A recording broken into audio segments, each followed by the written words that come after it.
Lezi-ke izindaba zo1KZNTV fundelo samukeliso wanqulunga angikubingeleleke mbukeli nazi-ke ihamba phambili osukwini namhlanje.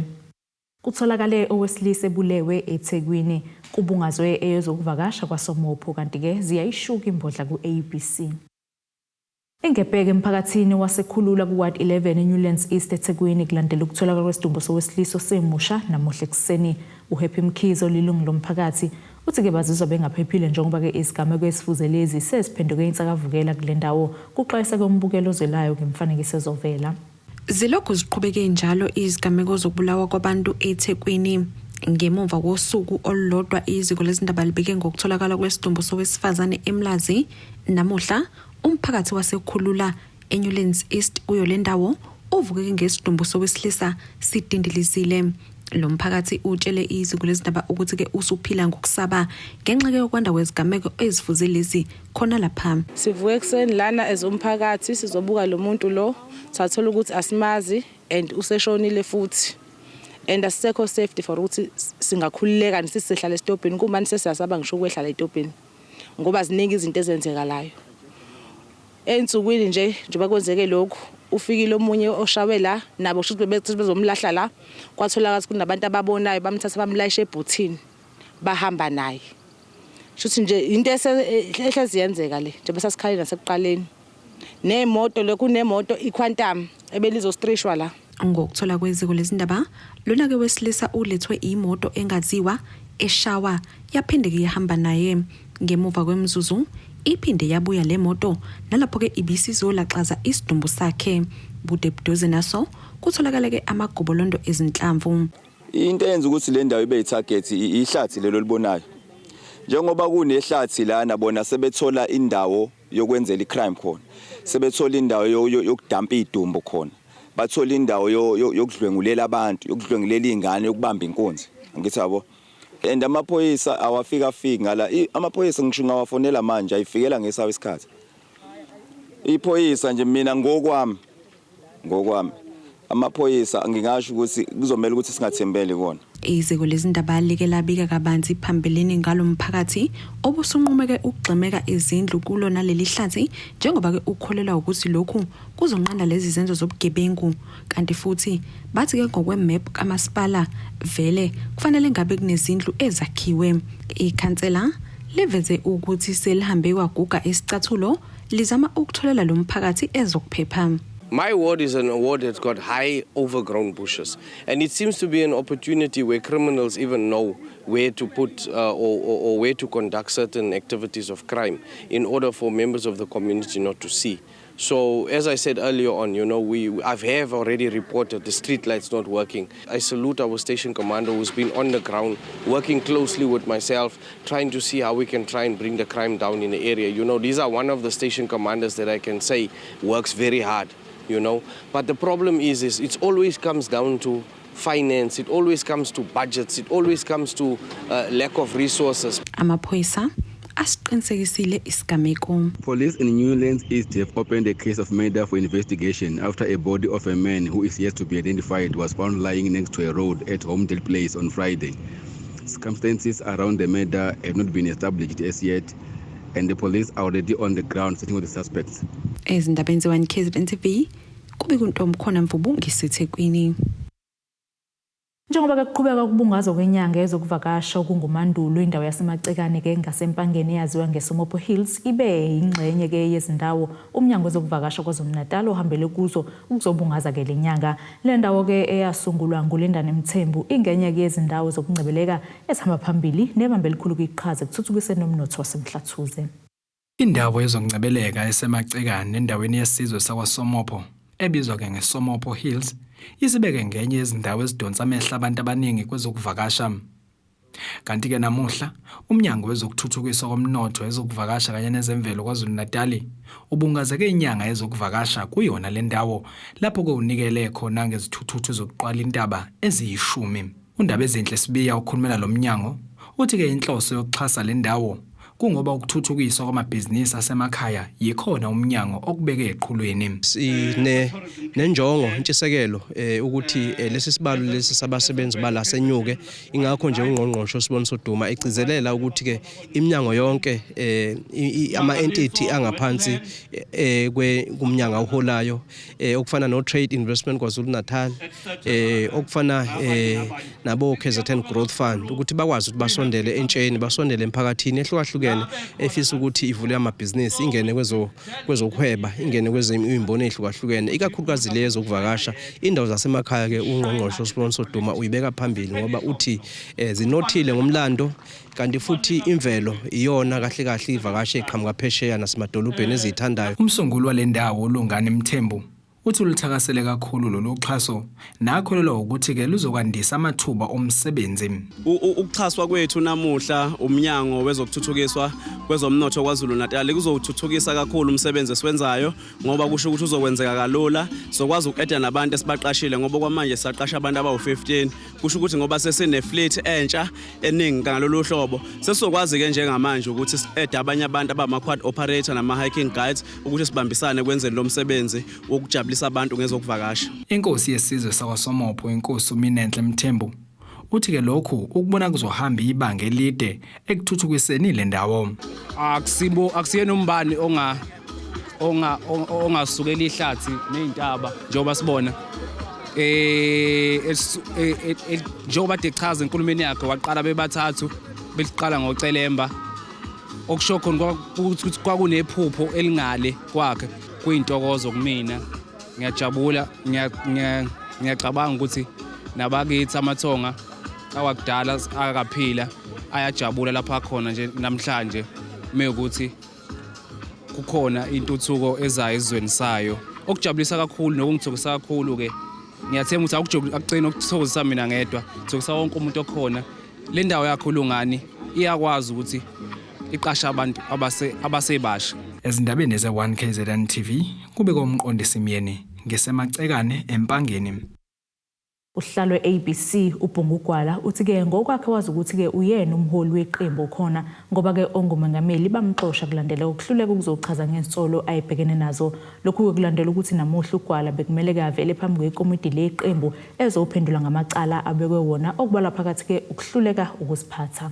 Zilokhu iqhubeke njalo izinkinga kuyiqembu ABC njengoba kamumva kusanda kubekwa amacala ongusihlalo wayo kazwelonke uBhungugwala. Amacala okuthiwa ngibeka wona kuthiwa ngeqe imigomo yeqembu ngokuthi ngahloniphi iqembu, ngangokuthi kuningana nje nokunye kokuthi khona abantu engabanikezanga engalisebenzisanga ithuba lele ngilisebenzisa manje lokuthi ngibe nabantu abadisciplinwayo, ngikhetha abantu okusho ukuthi khona engabadisciplinanga kukhona engibadisciplinayo.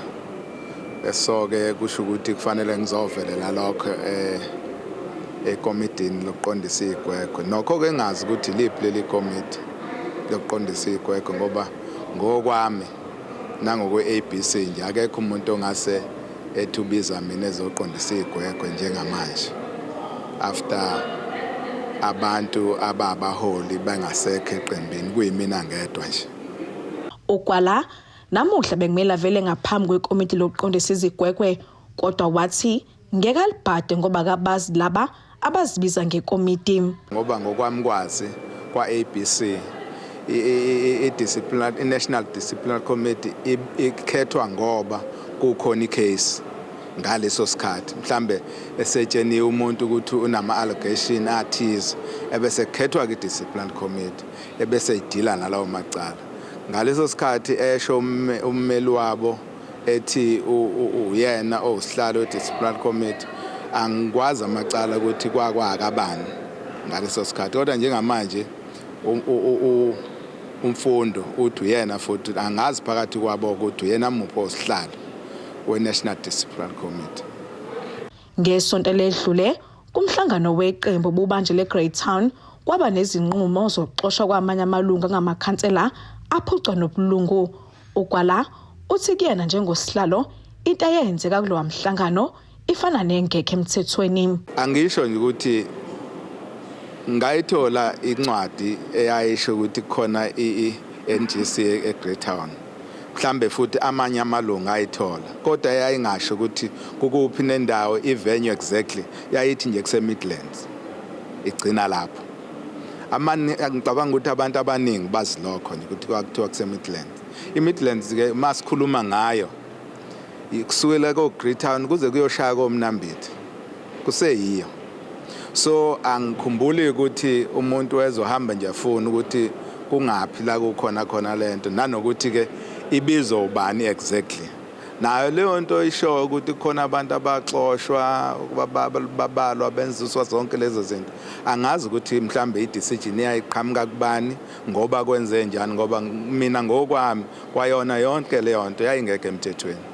Ingxoshunxoshu zalabaholi kumanje udaba lazo lusenkantolo kanti luzolalelwa ngomhla ka-30 ku-October kuwona lo nyaka. Kutebogo Sibisi wezindaba ze1KZNTV ku-channel 261 ngiseThekwini.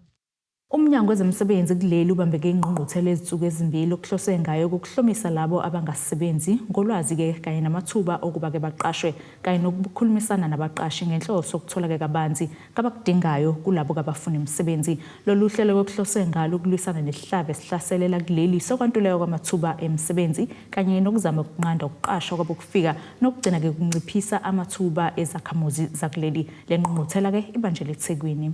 Baphume ngobuningi labo abangasebenzi besabela ikhwelo lomnyango wezemisebenzi kuleli lokubanika ke ithuba lokuthola uqeqesho ngokuzobasiza ukuzama ke amathuba omsebenzi.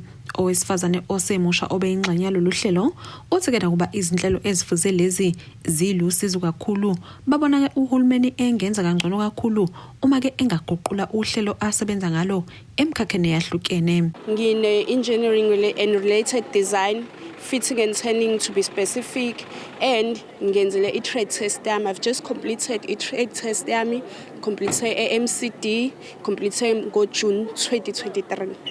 So namhlanje ngilana because it was letha ama-CV because ngiyakwazi ukuthi nisivulele or nisitholele ama-opportunities since kunzima kwi-engineering sector ukuthi thina abantu besifazane singene as artisans. So ngila for a hope yokuthi nikwazi ukuthi sisize or sosizakala. I think ugovernment kumele ashintshe istrategy sakhe ukuthi azi ukuthi mengabe kune field ethile sivulayo ukuthi okay manje sivula i-maritime ngiyalinganisa labantu laba esibafundisayo manje sizobayisa kephi sizobavulela kanjani amathuba omsebenzi njengoba ela kuleli libhekene nengwadla kwantuleka kwamathuba omsebenzi kanti ke laba abafuna umsebenzi bakhala ngokufaka izicelo zijike zingamukeleki futhi bangachazelwa nangongaphumeleli kwabo. Lo mnyango ubambe ingqungquthela yinsuku ezimbili ngenhloso yokuqeqesha labo abayingxenyalo kusukela ke ekubhalweni kwama-CV ukuthuthukisa amakhono abo nokunye okuningi. Bazophinde ke bathole ithuba lokuzwa kubaqashi ukuthi ke bona ikuphi abasuke bekubhekile. Angisasebenzi umsebenzi uphele ngoMay this year angisasebenzi ke ngoku so ke iyona mali ithembileyo lena so iyadileya ngangokuthi umuntu end up asengene ezikweletini uthembele imali uphinde ufike lapha kuthiwe jika khalwe ngama network so nje kunzima ukuthi indaba ye-UIF ke uba bekuthiwa mhlawumbi ingena once ngeba kubhetere but bathi it's impossible yabo. So kunobulo ukuqoqa lapho boleka imali zokugibela ububusazi umzekelo ukuthi ndazi mina ukuthi okay imali yami ye-UIF umzekelo i13,000 I divide by 1 ndazi ukuthi ndi-apply for lo 13,000 ndiza once and for all lapha ndiya-apply ukuthi umzekelo after 14 days ingene imali yami ndazi ukuthi ndihlukene no-labor ke ngoku. Lo mnyango uthi ke nakuba ungeke uqinisekise ukuqashwa kwabo njengoba ke kulele kubaqashi kepha awungabazi ke ukuthi ukuba ingxenye yalolu hlelo kuzobabeka ke emathubeni amahle kakhulu. Our intention is to create this kind of platforms where employers and work seekers can meet on a regular basis and make sure that there is an understanding of what employers want and the recruitment process can then happen quite quickly, and we avoid recruitment of people from other countries to come and work here when we have an abundance of young people that can take advantage of those opportunities. Ezindabeni ze1KZNTV kube kuntombi khona Mvubu eThekwini. Asike sithi shelele itolo sibasiqhubeka nazindaba zethu.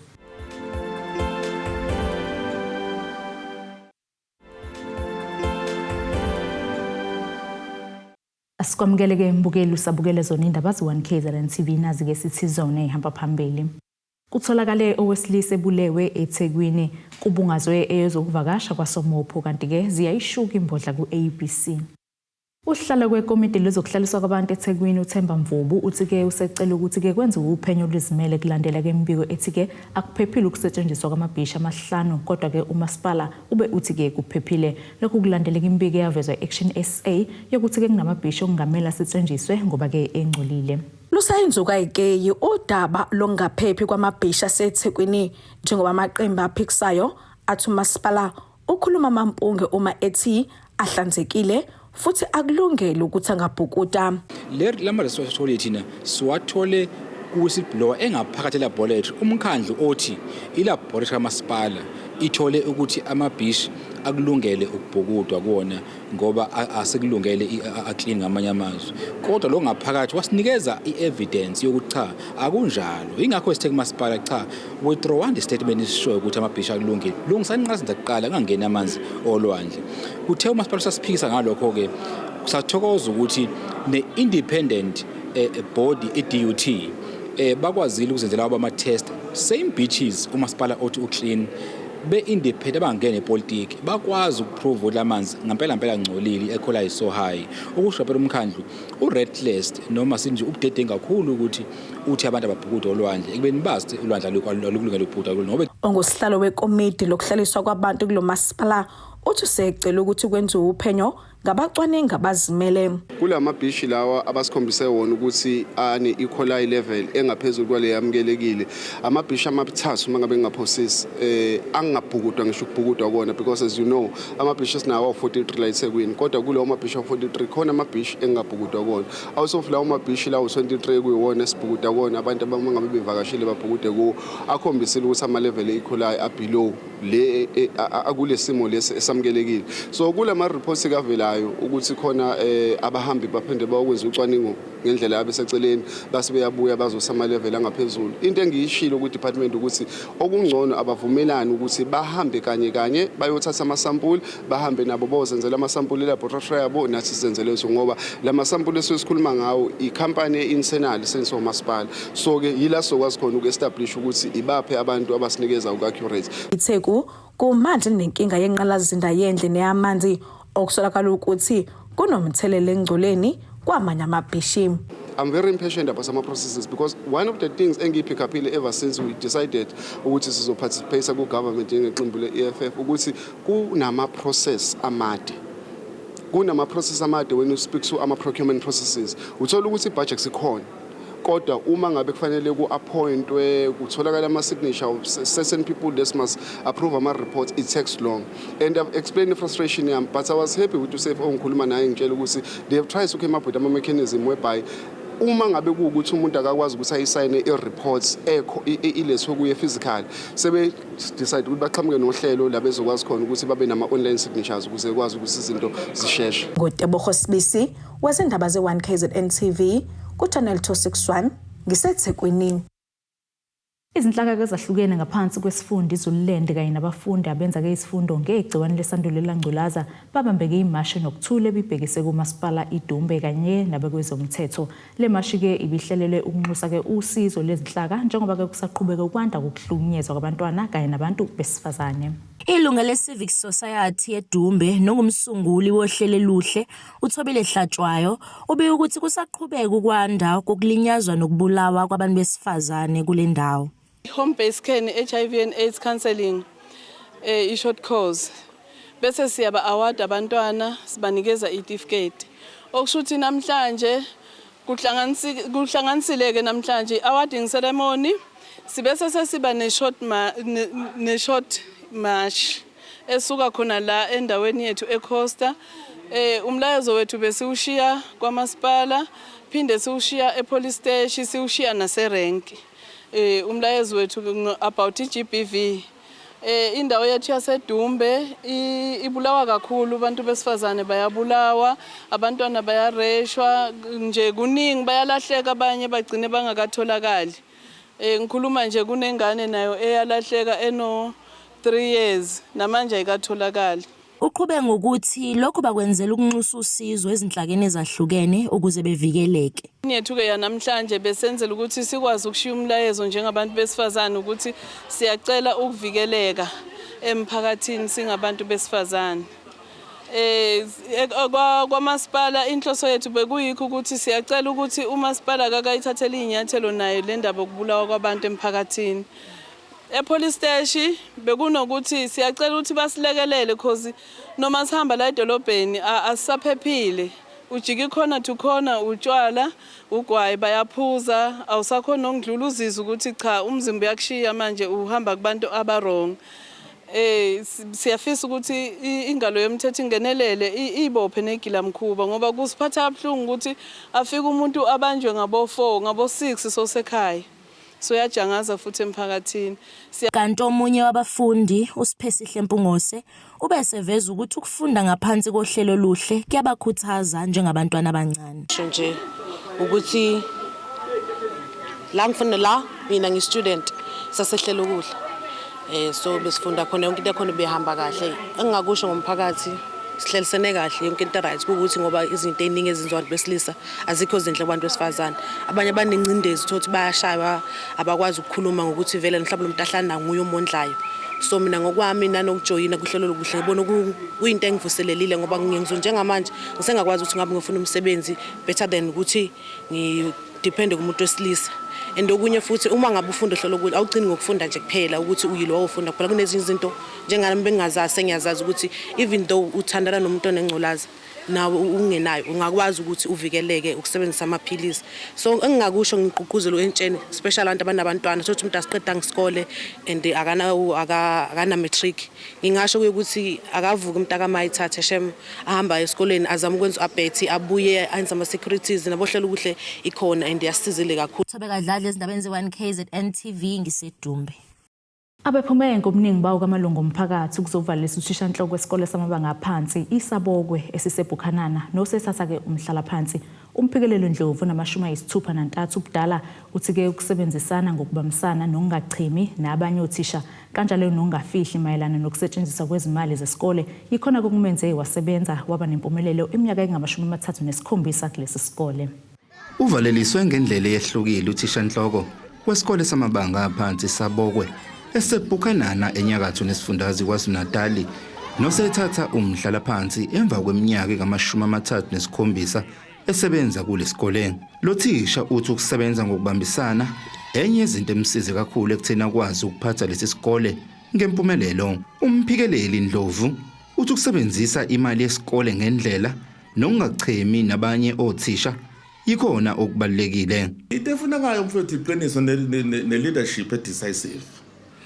Because you see, once you have schools where you have utmawulalela ukuthi kunama segregation uthisha omkhulu uthanda laba abanye abathandi mabe bambuza ngemali akasabafuni laba transparent at all times, because you see thina into esizenzayo ukuthi every year qala unyaka uyophela sifunda check nge-check those times ama-checks to check. So sibhala nokuthi sithenge epower ugesi sibhala ukuthi sithenge ukuthi wonke umzali ahambe naleli phepha ekhaya ukuthi ngoJanuary nayi expenditure senza ukuthi uFebruary nayi expenditure, because into eyenza kungazwanwa esikoleni ukuthi those teachers who are actually inquisitive especially about finance ukuthi yini esingayithola ukuze isikolo sethu siqhubeke ngoba kwezinye inkolo sibona imali bayithola. uNdlovu bevaleliswe emva kweminyaka esebenza kulesi sikole njengoba esebenza iminyaka engama37 kanti kulesi sikole wafika ngonyaka ka1919. Uphinde watusa kakhulu ukusebenzisana nomphakathi waphinde waveza ukuthi uyathemba ukuthi abazosala bazoqhubeka lapho egcine khona. Baningi ababengathembi. There were a lot of Jeremiahs who were actually doubting ukuthi ikhona into engayi-achieve. But really, because my work speaks for itself, ngangize ngikhuluma kakhulu because ngifike la kulesi sikolo su-6 othisha, but umubona ukuthi ikhona i-progress ungabona ukuthi njengamanje su-45. Amaklasi abe-10, today they're 28. And we have a science laboratory that we have built. Kanjalo nabesigungu esilawula isikole bazwakalisa ukujabula kanjalo nokudumala ngokuhamba kwalothisha nhloko nobesebenza kakhulu futhi ezimisele emsebenzini wakhe nabathi ubesefana nomndeni. Lesi sigungu sikholwa ukuthi lo thisha nhloko uyisebenzele indawo yaseBukanana. Sibhlungu thisha omkhulu njoba namhlanje kuyilanga lokumvalelisa. Ubese njengengxenye yomndeni wethu la eBukanana. Esehlale isikhathi eside kubhlungu ukuhamba kwelunga lomndeni. Kodwa ke sibonga ukuthi uhambe esaphila, ikakhulukazi izinto azenzile la esikoleni izona kakhulukazi esenza sikhale kakhulu ukuthi mancane amathuba okuba nezikole njengalezi. Efika kulomcimbi uNdlovu wamukele ngesasasa abafundi, othisha kanye nabazali kenkathi efika ukuzokwethamela umcimbi okuvaleliswa kwakhe kusona lesi sikole. ABC.1KZNTV ubika uThabani Maphumulo eBukanana. Asiphinde futhi siye itolo sobe siqhubeke nazo indaba zethu.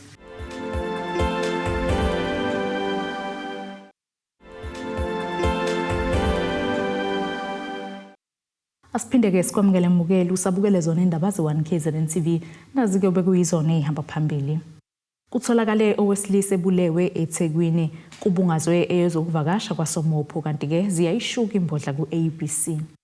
Ake sibheke-ke engosini yezomnotho.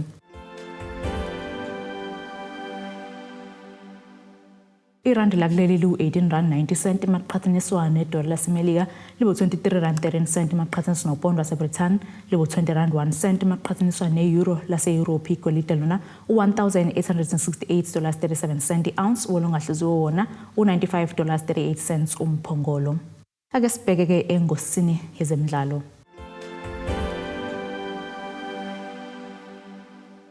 Kuxwayisa abathandi bebhola kuba ke bengalukuthi bathenga amathikithi omgunyathi okuyobuka ke umdlalo wamanqamu umqhudelwano MTN 8 ozokubeka phakathi kweOrlando Pirates neMamelodi Sundowns eThekwini. Lokho okulandela ukuba amathikithi alomdlalo esethengiswe aphela esikhathini esingamahora ali-18 eqalile ukuthengiswa. Kunengebhe ukuthi ke kukhona abangase bezama ukwenza umkokotelo noma laba sebawathengile bawathengise ngemali esiphindiwe. Lo mdlalo ke uzokuba senkundleni Moses Mbida ngomhla zi-7 ngenyanga ezayo umfumfu. Nasike isimo sezulu esingalendeleka.